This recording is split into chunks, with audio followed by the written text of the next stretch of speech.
Honor seems to be really set in taking over the mid-range with the new Honor 200 series. Hey, we have the Honor 200. Yes. And I'm probably just as surprised as you guys are, but I think they did it. This is the Honor 200. And what's packed here are solid performance, super slim design, and mind-blowing AI-powered camera features. Andrew here from TechLocal. Let's check out the Honor 200. Some of you guys who are watching this are probably users of the Honor 200's predecessor, the Honor 90 or even the Honor 70. Succeeding these two is no easy task, but the Honor 200 lives up to the reputation of the series. From its specs, you can easily tell that the 200 is designed for the everyday person who has quite a demand for performance. But its main focus is truly its cameras. 50 megapixel main camera, 50 megapixel telephoto camera, 12 megapixel ultra-wide, and 50 megapixels on the front camera. And behind these lenses are top-class camera sensors that already capture amazing photos on their own. Complementing that though is what makes this even better: the image-enhancing AI capabilities. Taking a photo of something dark, the Honor 200 uses AI to clean the noise. Something bright, AI can clean the pixels and make it look more pleasing. And probably one of the best applications of this is with zoomed-in shots where the Honor 200 uses AI to construct details of what it had difficulty capturing. If you've ever tried zooming in with your smartphone, you'll notice that pixels get bigger the more zoomed in you get. That's because this only digitally crops in your image, since smartphones do not optically retract lenses to get closer. With AI on the Honor 200, this fills in these pixels with what it thinks should be there, and it works really well. Take this text on my nasal spray for instance. I can barely see the text with my eyes from where I am. Or this man at this construction site. The Honor 200 has no problems building on the details of what it captured. While it's not perfect all the time, the feature is no doubt a very welcome addition to any smartphone owner. I mean, who would prefer to see big pixels over a clear image? Definitely not me. According to this label on the phone, this can zoom in up to 50 times. And true, it can, but for best results, I'd say 10 times would be the max sweet spot. And that's more than what most people would need anyway. The Honor 200 can also detect text from images. Without needing to go to a specific mode, just snap an image with text and you can already copy and paste that to a document. It's very convenient. I wish I had this when I was in college. Further on its AI capabilities, in the Honor 200's Gallery app, every time you take a video, an AI icon comes up. Pressing that, an option to make an AI video appears. I had a 10-minute video from a red carpet event recently, and the result I got was this.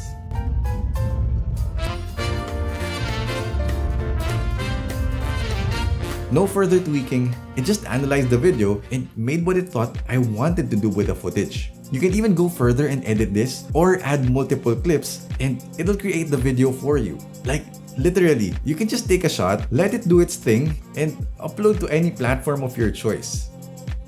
Capturing portraits has been a thing with smartphones these days, and Honor thinks they have the recipe to set theirs apart from the competition. While everyone's adding portrait lenses, Honor takes this further. They've added a portrait lens but also forged a collaboration with Studio Harcourt in Paris. If you do a quick Google search, Studio Harcourt is considered a legendary studio where a lot of famous people have been photographed. And they have a particular look in their photos that Honor wants their phone to have. Shifting to portrait mode on the Honor 200 gets you Studio Harcourt filters. And I have to admit, if you check the IG of Studio Harcourt, the look is pretty close. It's definitely much useful than AI generating features on some recent phones. Now, for the front camera, the quality of images this takes might just be one of the best that I've experienced on any smartphone.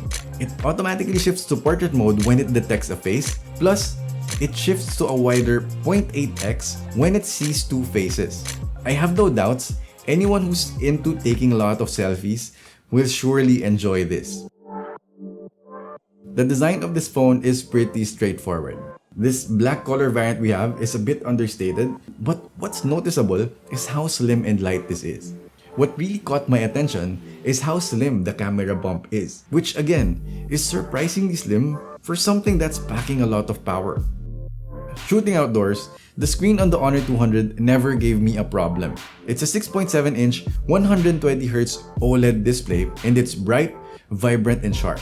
And by bright, I mean this phone peaks at 4000 nits. It's super bright that I only keep it at less than half of its total brightness, and that's already enough for most of what I do. What I like about this even more is how responsive it is to use. I found myself enjoying using this phone for social media apps just because scrolling felt so much smoother on this. Of course, with all that, we'd expect that this screen is also great for watching videos. But another thing that elevates the experience on this though is the inclusion of stereo speakers. It manages to give out an immersive feel as the panning of the sound effects left and right is more apparent.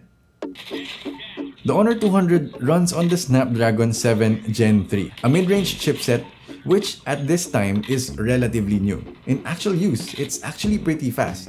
Not once did I feel that this phone held me back on anything. In fact, I couldn't really tell that it was a mid-range chipset. Benchmark numbers show that this even beats some flagships from a few generations back. Even for gaming, this phone held its own.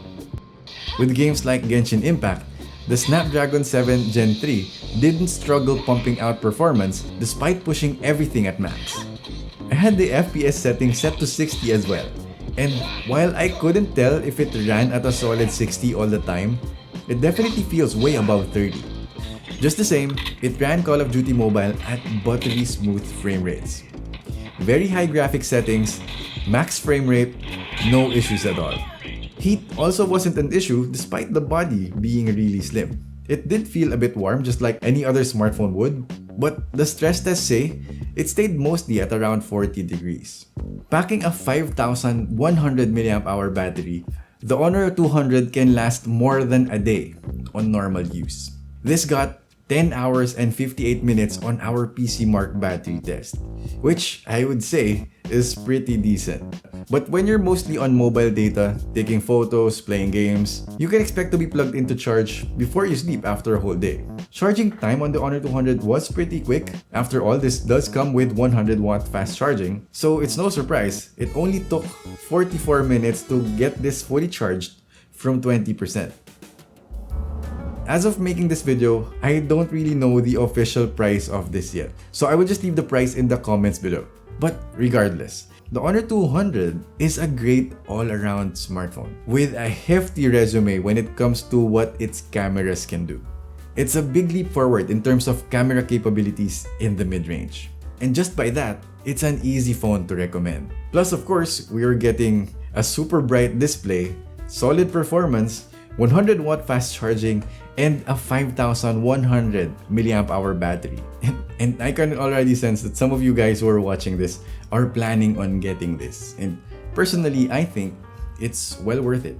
But of course, feel free to let us know if you think that there are still some things here that can be improved for you. Or if you're planning on getting this, please do share with us what made you choose the Honor 200. Anyway, once again, this has been Andre from TechLocal. Thank you guys for watching. I'll see you guys in the next video.